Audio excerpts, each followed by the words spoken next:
This is a short review of tree-based algorithms, and more in general, ensemble approaches that are typical in data science and machine learning. We will start off by comparing a few different machine learning models to better understand the place of the methods we will be discussing.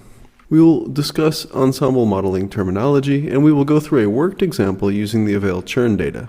Tree-based methods sit between linear models and more sophisticated neural networks. They generally outperform baseline models like logistic regression and decision trees. They can be competitive in terms of performance when compared to neural networks, especially boosting. Respectable performance and the inherent benefit of feature importances make random forests and boosting among the most popular methods in data science. One of the reasons that boosting and random forests tend to perform well is that they are ensemble methods. There are many variants on ensemble methods, and this list describes the ones that are important to know about. The last two, model stacking and model blending, are powerful methods often seen in machine learning competitions. Model blending is a term introduced by the Netflix competition winners. We will use this function to compare the training and test performance of random forests, adaptive boosting, and gradient boosting. They are all compared to a baseline of logistic regression.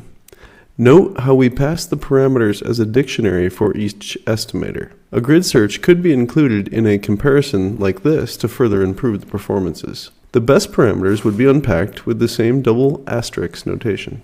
This plot shows the four classifiers being compared using a learning curve. Gradient boosting and random forest are the best performers.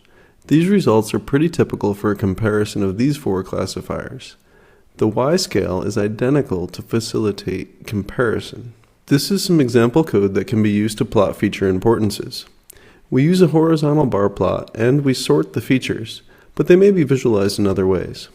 Also, the feature importances are relative feature importances with respect to the most important feature, so use caution when comparing one plot to another.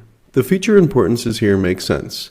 There were fewer subscribers from Singapore, so that category would fall just under the United States. We know that location was one of the driving factors behind differences in churn rates, and we also know that the Avail basic subscription played a role. The number of streams is roughly predictive of a retained customer because they tend to have more streams.